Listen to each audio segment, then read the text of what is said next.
Sometimes I pick a hell of a time to be at home for a week and not able to pod. But I think we survived. I think the last week was good for everybody. And frankly, we're moving on towards the last inhale before the draft. People are picking at the ends of the uh, free agency here. I think people are kind of setting their rosters for going into the real NFL draft and then what that's going to mean for our draft. Some small tweaks here or there, but not a lot of big moves. We're here, guys. It's that time of year. It's the dance we've been preparing for. It's around the corner. It's time to get dressed for the date, big dance, big date, everything like that. You excited? It is exciting. Very. It's everybody's favorite time of the year. All the optimism, even for the Patriots fans. Hope springs eternal. Anything can happen. All of the trades are possible. Nobody has committed to anything yet. And frankly, with the fact that the NFL keeps backing up zaniness with more wild ass, crazy trades and contract talk and stuff like that, um, who knows where we'll end up. But nonetheless, we're going to spend a little time power ranking some teams before we get into the draft. Uh, we're trying to not account for draft capital, but at the same time acknowledging, okay, a team has maybe a hole in this area, has a pick in this area, and there's talent in that area. Not going to say it's filled, but we're on the right track. Um, Nonetheless, I think it kind of does a good job of saying who's who in the zoo and who's getting ready for 2025. You guys ready to jump into it? Yep. All right. So, taking a look at the spreadsheet, and I think this is shared on the league site. We've had one, two, three, four, five, six, seven, 8 owners come out and do the rankings into a couple of buckets here. We've got our contenders, our playoff teams, teams that are on the fence, and then the maybe next year's. And all of those get aggregated to an average tier on the right side. And I think we're just going to go tier by tier here and talk about maybe a team that either is a surprise in that tier or a team to watch in that tier, or frankly, it's just something that interests you. So I've done too much talking. RJ, pick up something in tier 5 here. What talk about a team that kind of interests you there. Um, I mean, not too much interesting in any of those teams. But the intriguing ones, Chargers is a half decent team, right? He has Joe Burrow, so I would consider him. No, never mind. Running backs are bad. I don't know. It seems like everybody's kind of fitting in there. The one surprise would be Rams, just because they won their division last year, right? He's won it like 3 or 4 years in a row, it feels like. He's won it two Yeah. years in a row. He's trying to win a consecutive years, either a third or four in a row. That isn't clearly done. So that's why he's still going for it. He's ultimately solved the issue of quarterback that he had perpetually. Now running back seems to be the issue, but I think Rams is kind of a surprise to not be to be in the lowest tier. Everybody else kind of fitting. Commanders, I would probably put a little bit closer to like that on the fence, but the team is kind of bad and preparing for next year. Whereas the team I'm kind of interested in is, and I mentioned plot armor earlier in the chat, and from our league perspective, I feel like the 49ers have had plot armor the last couple of years, um, where could have avoided all sorts of shenanigans if they had just non-exclusive franchise tagged Purdy this year. Instead we've got some shenanigans as a result, which this has been good content. Don't get me wrong, but then has one free agent opportunity to potentially address this. It's Sam Darnold, and it's almost rising every day, the actual potential chance that Minnesota will start Sam Darnold at quarterback a couple games this year. So 49ers, God forbid, may actually have himself a team with starters at every position. Yeah, it's also leaking out of the Cowboys camp that they fully expect Trey Lance to push for the number 2 job in Dallas, which, Dak's missed some games here and there in the past. And that could get really interesting really quickly with Dak's contract situation. So that's my favorite activity right now with the draft at this point. I think everyone's kind of done the analysis they're going to do. Now it's hey, what would be the things that would really change and or break the draft? And like one of those would be, hey, Denver can't get up to the top 7, top 6 to get one of these 4 quarterbacks, and instead of reaching for Nix or Penix, goes to Dallas and says, "We'll give you 12 for Dak."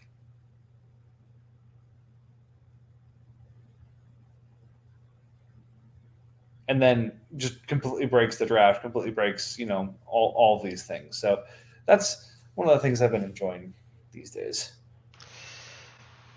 Yeah. It definitely feels like the 49ers are honestly kind of getting... Like, I feel the Rams missed his window. I feel like he should have sold some of his better pieces while I felt like the market was a little bit hotter and everyone was paying a little bit better for him to start his rebuild, because I don't feel he's got a great shot against the Seahawks. He just doesn't have enough, really, unless he gets some really favorable trades. But yeah, the 49ers could be really interesting, because if he just gets a quarterback, the rest of the team is not bad, and doesn't necessarily have some of the names that Seattle has, but an injury here, injury there, all of a sudden this team goes from not your year to contending for the division. Yeah, and I feel like he just needs a year where he can get his picks like back under him, and this could be a dangerous franchise going forward. So, again, somebody in a not your year who could very easily turn it around in not too much trouble. Next, we've got the tier 4s on the fence. Again, this is one of those that just kind of pops in as folks who kind of fall between the cracks of tiers. And there's 3 of us. Jets, Bills, and Vikings. I think I'm there because I'm on a fucking wheel and never know where my team's going to stop. So it's kind of hard to place me on here. Granted, I have sold my future picks, so I'm probably not going to try and fall all the way down. But, who knows at this point. I don't know. Bills or Jets? Let's talk about the Jets. He was the darling of everybody's eye post-draft last year with all the additions he made. His big trade of going up to get C.J. Stroud. He has the number 1 asset in Dynasty football right now. Haven't you heard? And especially in our league. He has the number 1 asset on a rookie contract for 2 more years after this. Yeah. No, and he's still got a interesting receiving core. Obviously, it kind of blew up in his face last year with Kadarius Toney looking like he's completely nosedived, and the Giants' quarterback room not having the ability to stand upright long enough for Jalen Hyatt to get 10 yards down the field. But it's definitely a good team. He spent a lot of money in free agency once again, like he did last year, just rotating through different veteran defensive pieces, along with the guys he's drafted. That's definitely an interesting division too, with the Dolphins taking the step back and breaking down, and the Bills kind of in just absolute disarray for the most part. So I guess this has the Pats as the early favorite for the AFC East right now. Yep. Just, again, there are times in the league where I'll just share the trade that needs to happen and hope that somehow it finds its way into the world. But he's got early 2nd-round picks. Can somebody please, for the love of God, trade the Jets a running back? It doesn't have to be me. God knows I've tried. But Jets, can you take some of those seconds, put them in offers, and try and go get a running back. And can somebody give him a running back and just let the team do what it's going to do this year? Like, give the team a chance. Don't let it just sit there because of inactivity. Like, let's get in on some of this stuff. Come on.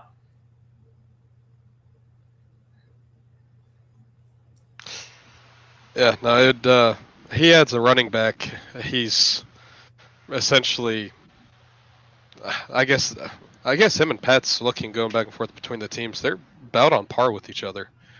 So yeah, it wouldn't take much for him to climb out of this on the fence and into a pretty solid potential playoff team.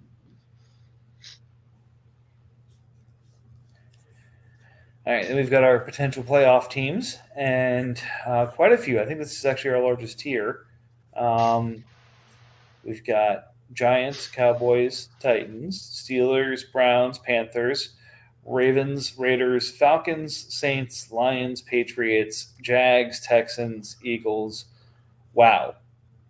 That's what, like 12 teams?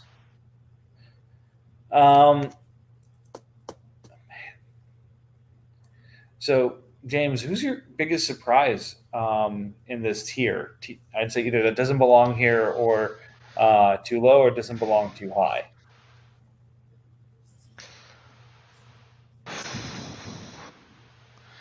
It's wow. I don't know if there's necessarily a team in here I say doesn't belong at all.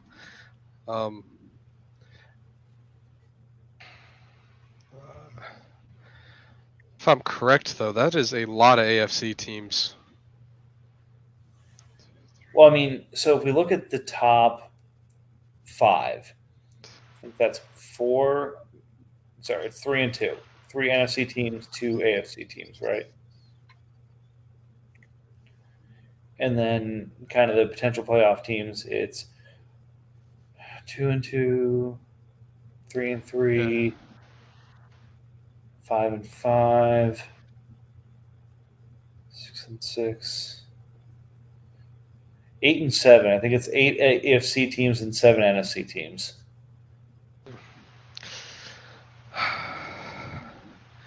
I don't know. I don't really hate any of them too much. RJ has some of the most valuable. The Eagles has some of the most valuable assets to still come to fruition. He probably has the weakest team out of the majority of those teams in the playoff race, but he could easily change that scenario pretty quickly to where, I feel all of these teams are potential playoff teams. This is going to come down to, who gets hurt. Like if Josh Allen somehow gets hurt and misses 5, 6, 7 games, are the Lions really a playoff team?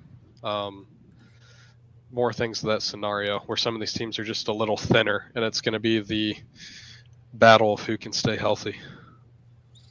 This whole group strikes me as the teams that will succeed will be the ones that get lucky with good health during the season, but the ones that are the most active leading up to the season will be the ones that bubble to the top of this group. Yeah, I would agree with that completely. And I think, I asked the question, and then Panthers, I think you answered it better than I could have hoped. Because you tilt your head just so slightly for each of these teams, and it goes well, and you tilt it the other way ever so slightly, and it goes terribly.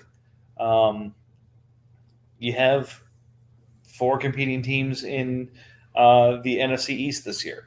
So 3 of them are in this tier right here. God,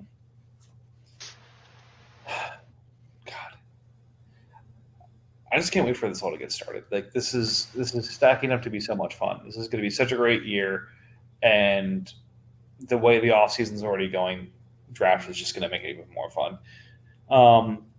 We'll combine the top 2 tiers of the contenders and fringe contenders, top 5. New blood here in the Seahawks, but otherwise it's blue bloods in Chiefs, Packers, Bengals, and Bucks.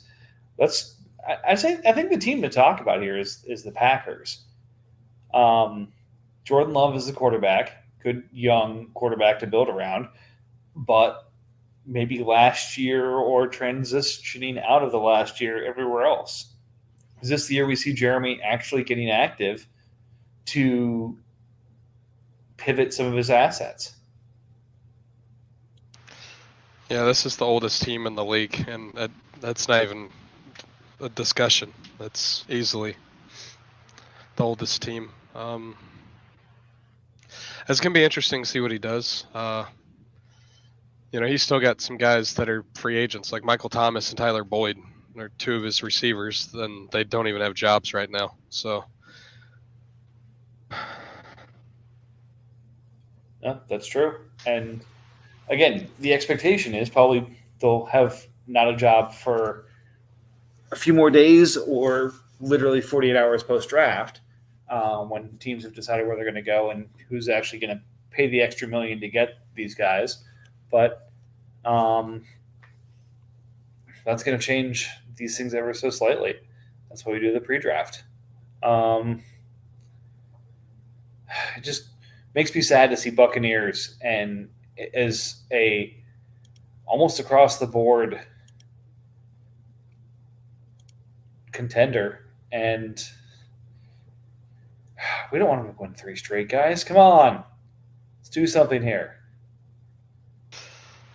yeah, this is the biggest shuffle he's had, though. The back-to-back years, there were some moves he made here and there and some good pickups here and there, but a lot of the household names that, helped him through those first couple championships are gone. There's no Eckler anymore. There's no Max Crosby. He's rotated off a couple of the linebackers.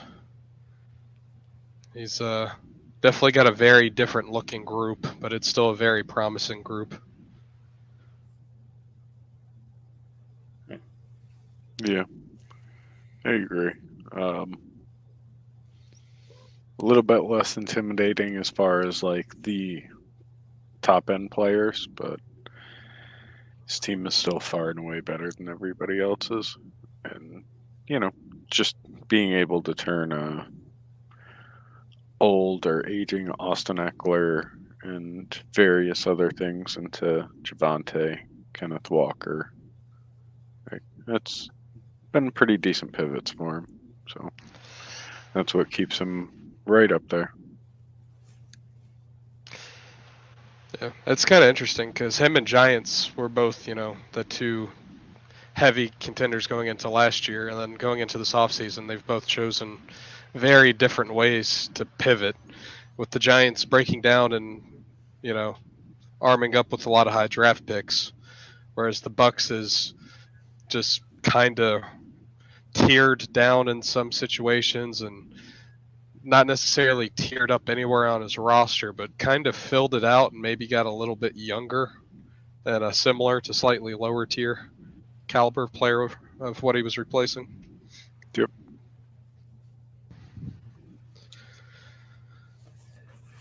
All right.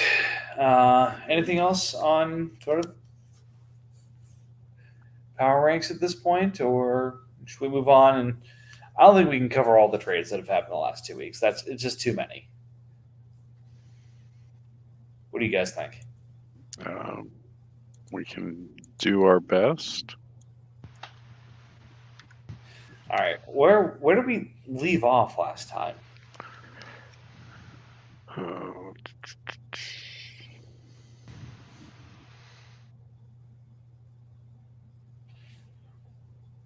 Was it Chuck Clark? Was it Davis Allen? Was it Josh Uche? No. Wheelis? We talked about those, I think. Was it up to the Hunter Henry? No. I think so. Had you traded 105 yet? I think I had. Okay. So then it's very likely starting with the Hunter Henry to the Chiefs trade. Yeah, that was probably post show. All right, so 29 trades we've got here. I won't spend a lot of time on all of them. And I think we've covered some of them earlier in the show. Hunter Henry breaking it down for Velus Jones, Zach Ertz, Ronnie Harrison, and 320. I mean, probably the lead tight end there. I don't know what that means, but Just classic Goose though. Free agent pickups and 320 for a different tight end. Solid. Interesting. I think Jags might get the better of that if Ertz puts up just as many points as Hunter Henry. yeah, Jags kind of filled out his roster with this trade and the next one. 323 for Van Jefferson and Cole Holcomb. He's really filled out his roster with a good number of bets. Some of these are cap dumps, but again, others could be decent bets, replace level players, but if they make it through the draft, okay, it could be in interesting positions. Yeah, he's definitely got himself in a good spot. He's got a good team, got plenty of draft capital, has a good chance to really lock up the division if he just keeps going. Pats turns around, gives me a 323 for Hendon Hooker and 413. So my Hooker moves again. Keon White to the Chiefs from the Dolphins for Foley Fatakusi. Fatukasi. Thank you. And the Bengals 25 third. Again, I'm guessing that's free agency, but now that it's been traded, I can't really tell. Yeah, the only note there is Keon's probably going to get moved to edge. Mm-hmm. 128 for Tank Bigsby, Alec Pierce, and 225. You guys have all been in the same situation with Goose, where it's the you have a price on a player and he refuses to pay that price on a player, so you get 700 offers for him to pay that price without actually paying that price. And sometimes it's just nice to have that player off your team, and that's what's happening here. I still think you kind of won that. I'm not too impressed with what Alec Pierce has been doing, and what's going to happen with Tank. Like, his role is going to be exactly the same. Mm-hmm. I mean, they were fantastic players when they came out, and we had a lot of hopes for them. But so you are just actively getting rid of them before before you're 2 years down the line, still hoping for the same thing, and it's yet to happen. I'd rather have the 128 in that scenario. All right. So after picking up the 128, I move 211, 223, and 304 for Tyjae Spears and 413. Bold. That would have been great if the Jets would have done that. Yeah, probably. I think it's a fine price if Spears is the guy in Tennessee. Or wait, they have somebody else, right? They signed Pollard. Yeah. All right. Well, I mean, we're not sure what Pollard is outside of Dallas, so it's fine. I wish Jets would have done it, just so I didn't have. Yeah. All right. Well, Jets can come get him for a similar price, probably. So we'll see. Yeah, never mind. I take that back. Jets shouldn't necessarily have gotten him. I mean that's the second running back for you, so it's fine. It's a fantastic price to pay for that. Not necessarily a guy I'd go out and buy, but I don't mind it. Jihad Ward and the Bills 25 fifth for 519. 107 for Devon Achane and 207. Giants now has 103, 104, and 107. So he's going to complete his reset, which is why he's firmly in the third tier right now. But now he has some very interesting pieces to walk away from this draft with. 203 for Tuli Pualatulu and 224. 526 for 511 and some dumps. Caden Ellis for Devin Singletary. This was an interesting one for me. That one. What do you guys think about that? Backup running back for a linebacker on a second team that finally started to do something. It's fine. If I'm not mistaken, Ellis is kind of expensive, right?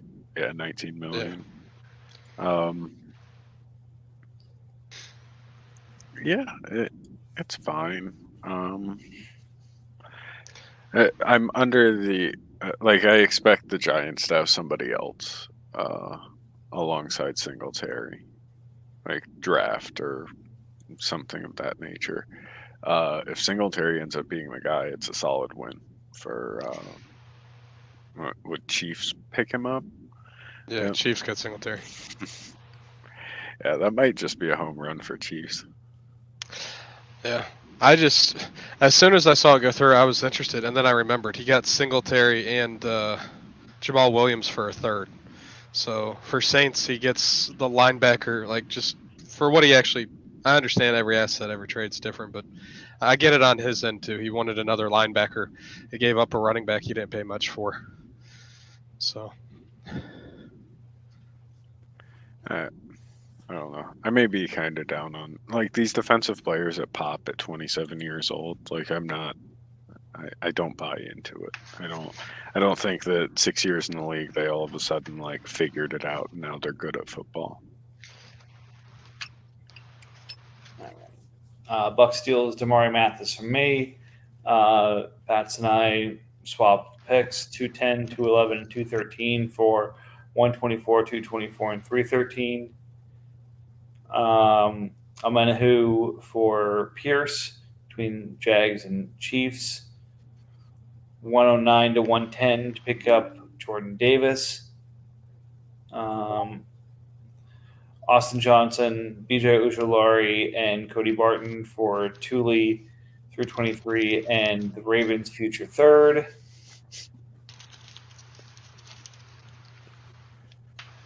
That's called being a Chargers fan and being blinded by the light. Yeah. I also, I mean, I think I've been pretty vocal on like I don't believe in BJ Ojulari, but to break down Thule into like usable assets, that's a solid deal. Especially when it's late thirds going back. Yeah, Cody Barton feels like a win in that. I don't necessarily know like what his value is, but I think he has an opportunity to be worth a good amount. I know what I'd be willing to trade him for, and have not gotten it yet. Let's see. Uche and Carrington Valentine for Denzel Perryman and Emmanuel Forbes. Again, Goose doing Goose things. I loved that trade for Goose. Really? Yeah, Dan Quinn with Emmanuel Forbes. Like, the guy is too light; he can't tackle, but he's gonna take away the ball some this year and be a cheap corner. And Denzel Perriman's back in LA. And if Henley starts off slow, it will be Perriman's job to lose. Fair. Let's see. Bears future third from me to pick up Richie James, Justin Ross, and the 402. You know, I'll be the last man on Justin Ross Island. It's fine.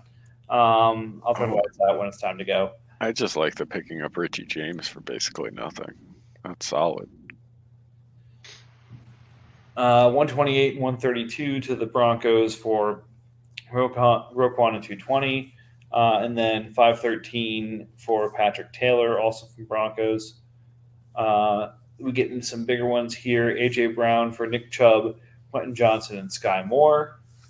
So Seahawks breaking down the big receiver to get big running back and some potentially useful receivers. Poo-poo platter. A little bit. If Johnston hits, like, oh no, it's still terrible. Yeah, I have no faith at all in Johnston. I have no faith at all in Sky Moore. And even if Chubb comes back, gives you a year or two of production, you could have bought a far better running back, or at least a safer running back, and got a pick on top for AJ. Like, it's just It's just not good. Does Cardinals have a pick to get a quarterback? He's got a lot of picks. Oh, he's got 105. Okay, cool.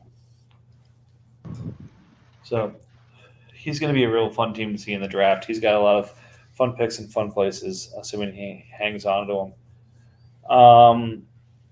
Let's see. Brandon Powell for Julio Jones in 519. The one that went through. It's Brock. It's Devin Achan. It's the 220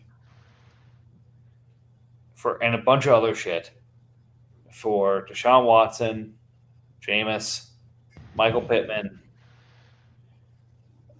some high-priced defenders, and a fourth. Anyone want to go into more detail than that, or are we just done talking about Purdy?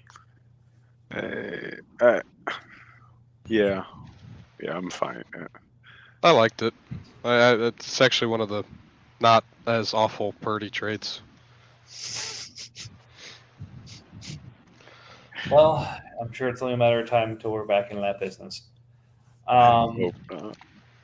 Dumped the Brevin Jordan contract to the Dolphins for the 511. I give the 502 and Kareem Hunt to the Dolphins for the 528. In terms of contracts, that's $23.2 million over 2 years for Brevin Jordan, and $11.5 million over 3 years for Kareem Hunt. So $35 million off my team for a couple of fifths. Thank you very much. And then it's Panthers, Saints, and Colts fucking around. I got you. It's Sean Murphy bunting because he's $6.5 million and he wanted to bring back up James Houston off his taxi, and I needed to get rid of some cap years, so I sent Hudson back. Plus Hudson happened to sign with the Saints, and he wanted all the Saints linebackers. 230 for Everett. I don't have much backstory to that one. And then apparently he decided he wanted to reek for a fourth. And then I needed space for something, and he wanted to cut right, and he had some value on Smoot, so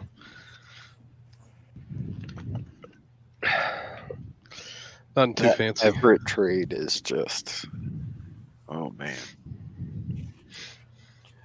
One of these is going to be right, and the other one's just going to have missed completely. And I think I know which one it is, if you ask me. But those are the kind of things that you're just, wow, I can't believe I was wrong on that. Like 3 weeks later. What, the Gerald Everett deal? Yeah. Well, the thing is, the Bears just have so many tight ends anyway. And you are talking about a rookie QB going in there, so there's only so much realistically that can be expected to be produced by a rookie QB. No, but it's just for a second, and I understand it's a late second, but you could have found somebody that was like without a second round pick at all, and that would have just been happy to be in the second. That would have probably paid a little, a generous amount and given you a decent player, not an aging tight end that is basically signed to be a backup. Oh, I shipped the 230 to a lot of people, and I was not getting any bites on anything, so I liked the idea of getting a third tight end for myself. It's all good. So now we settle into the fun time before the draft. I think at this point we'll just kind of shift completely towards draft content, whether it be one last mock draft for the NFL or the league or things like that, based off where things are sitting before we actually get some landing spots for these guys. So only 34 minutes, but again, I feel like things are kind of in the lull right now. Anything else before we move to the post show? No. Glad we're doing this after 2 weeks off. Yeah, I think everyone needed the exhale. But all right, time for the post show. Let's see what magic we can make happen that Jeremy won't be able to get to until next week. Love you all.